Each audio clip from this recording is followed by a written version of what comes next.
Hi and hello everyone. Welcome back to Sprint 2PSC. So we are discussing the class 12th History of Tamil Nadu Board. This is chapter 8 Educational and Social Reforms under Britishers. So यहाँ पर हम chapter 8 पढ़ेंगे. Chapter 8 को start करते हैं. पहले इस chapter की beginning से पहले I would like to tell you what all are the content in this chapter. तो फर्स्ट ऑफ ऑल हम समझेंगे लैंग्वेज एंड एजुकेशन पॉलिसी क्या थी ब्रिटिशर्स की, सोशल पॉलिसीज़ और लेजिस्लेशंस क्या थे, सोशल लॉज जो कि वुमेन के ऊपर स्पेसिफिकली कंसर्न थे, जैसे कि female infanticides, widow remarriage, child marriage, purdah system, ये कैसे इन्होंने इनके साथ किस तरह से काम किया, and then struggle against the caste system and related legislations. So these all are the content of this entire chapter. So but for this particular session we are going to focus on the language and education policy and social policies and legislation.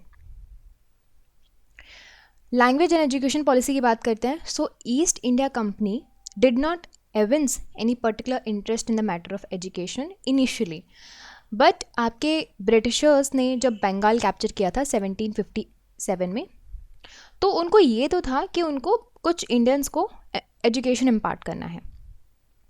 फिर the study of ancient text written in Arabics, Persian, Sanskrit, ये अभी भी चल रहा था. 81 जब आया, Hasting साहब जब आए, उन्होंने जो मदरसा है कलकत्ता में उसको इस्टेब्लिश किया और ये चीज़ एंकरेज करी कि जो मुस्लिम लॉज के according Arabic and Persian languages उनको पढ़ाना जाना चाहिए. फिर 1791 में सिंसियर एफर्ट्स किए ब्रिटिश रेसिडेंट्स ने, जैसे कि जोनाथन डंकन ने संस्कृत कॉलेज को इस्टेब्लिश किया. हिंदू स्टडीज़ लॉज के हिसाब से आपके मुताबिक आपके फ़िलासफ़ी पढ़ाई जाती थी, हिंदू लॉज पढ़ाए जाते थे बनारस में. इसका मतलब it must be contended that during the first 3 decades, 19th century के फर्स्ट 3 डिकेड्स में एजुकेशन का जो डेवलपमेंट है वो ट्रेडिशनल इंस्टीट्यूशंस में ही हो रहा है. अभी आप देख रहे हो जैसे कि मुस्लिम्स आपके मुस्लिम फ़िलासफ़ी के मुताबिक, हिंदू फ़िलासफ़ी के मुताबिक वैदिक लिटरेचर ये सब पढ़ाई जा रही है. फिर it is apparent from the government and the church records that state of oriental learning at the time of the establishment of English rule in Bengal, there were 80,000 traditional institutions of learning in Bengal alone. Can you imagine? Traditional institutions Bengal में ही 80,000 थे, जिसका मतलब ये समझ लीजिए कि हर 400 लोगों के लिए एक इंस्टीट्यूशंस उस प्रोविंस में था. अब दो अलग अलग जो एजुकेशनल सर्वे हुए आपके मद्रास, बॉम्बे और पंजाब में, तो उसमें भी आपको सिमिलर फैक्ट्स मिले, ठीक है. And there was at least 1 school for every village of India at that time, during that time, right. East India Company ने धीरे धीरे डुअल पॉलिसी अडॉप्ट करना शुरू करी in the sphere of education also. इसकी वजह से जो it actually discourage the prevalent system of oriental education and give importance to the western education English language. तो अब यहाँ से आपके वेस्टर्न एजुकेशन की शुरुआत हो गई. फिर चार्टर एक्ट 1813 आया, ठीक है. तो इसने बोला कि क्या होगा, ये हम पढ़ चुके हैं ना, कि at least 1 lakh rupees per annum for the spread of education will be spend in India. तो अब क्या होगा, 1 लाख रुपए भारत के एजुकेशन में स्पेंड किया जाएगा. किस तरह का एजुकेशन होगा, इंग्लिश एंड वेस्टर्न एजुकेशन होगा. इसकी वजह से there was a very prolong debate and discussion in the British parliament, but ये जो मैटर है, yet the matter continue to generate the debate for next 20 years and consequently not even a single penny out of the fund allocated could be spend on the education. So contemporary जो British scholars थे 2 group में divide हो चुके थे. एक group को बोला जाता था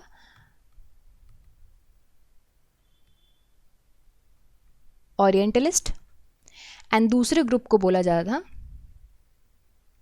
इंग्लिस्टिक्स, राइट. सो जो ओरिएंटलिस्ट थे ये ओरिएंटल सब्जेक्ट्स के प्रमोशंस, यानी कि जो भी आपके ओरिएंटल्स क्या होते हैं, basically people who living in the east, right. So orientalist का मतलब था ये सपोर्ट करते थे इंडियन लैंग्वेजेस को, इंडियन एजुकेशन को, ठीक है. ये जो एंग्लिस्टिस्ट थे, ठीक है, इनका कहना था कि वेस्टर्न साइंसेस लिटरेचर पढ़ाई जानी चाहिए इंग्लिश मीडियम में, ठीक. तो इस तरह से 2 ग्रुप्स स्कॉलर्स के डिवाइड हो चुके थे.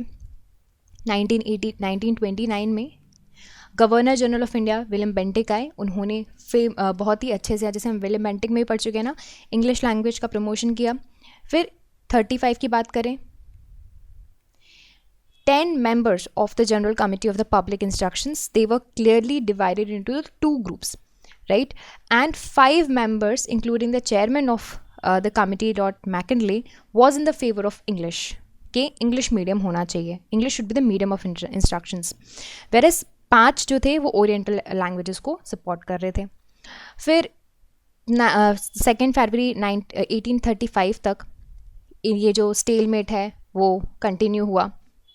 और फिर उसके बाद लॉर्ड मैकिनले ने अनाउंस किया कि एक्चुअली ही अनाउंस इस फेमस मिनट, जिसमें उन्होंने एंग्लिसिस्ट पॉइंट ऑफ व्यू को एडवोकेट किया, क्योंकि वो चेयरमैन थे, ठीक है। सो इतना ऑपोजिशंस होने के बाद भी Bentinck got the resolution passed in 1835। इसका मतलब गवर्नमेंट के फंड अब वेस्टर्न लिटरेचर साइंसेज में यूज़ होंगे, इंग्लिश लैंग्वेज मीडियम को इंक्रेज करने के लिए अब इसमें यूज़ होंगे। 1854 की बात करें, सर चार्ल्स वुड, उन्होंने कॉम्प्रिहेंसिव डिस्पैच भेजा, जिसको वुड्स डिस्पैच भी बोलते हैं। Okay, that was a grand plan on education. अब डिपार्टमेंट ऑफ पब्लिक इंस्ट्रक्शंस का एस्टेब्लिशमेंट हुआ 5 प्रोविंसेस में। An introduction of the pattern of grants in aid to encourage the private participation in the field of education were recommended also. इसके अलावा dispatch ने बोला और इसने एम्फेसिस किया कि स्कूल्स जो होंगे टेक्निकल एजुकेशन के लिए वो सब एस्टैब्लिश करो, right. The establishment of school for technical education, teacher and women education should be there. And इन सब के ऊपर वुड्स का रिकमेंडेशन था कि यूनिवर्सिटी तीनों प्रोविंस में, आपके कलकत्ता, बॉम्बे एंड मद्रास, तीनों में एक यूनिवर्सिटी सेटअप की जाए on the similar model of London university. Consequently with in next few years Indian education फिर रैपिडली वेस्टर्नाइज होने लग गया था।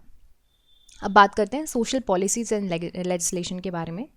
सो इनिशियली ब्रिटिश का इंटरेस्ट सिर्फ और सिर्फ बिजनेस करना था, ट्रेड करना था, प्रॉफिट कमाने का था, इकोनॉमिक एक्सप्लॉयटेशन करने का था। तो उन्होंने ज़्यादा जोर नहीं दिया, ज़्यादा टेंशन नहीं ली कि क्या रिलीजन है, क्या सोशल कल्चर है, क्या चीज़ें हैं इनकी सोसाइटी में। उन्होंने किसी भी तरह का इंटरफेरेंस नहीं किया। They were apprehensive of interfering with any of the social and religious customs and institutions of Indian because they know कि उनके ट्रेड को डिसएडवांटेज हो सकता है उसमें।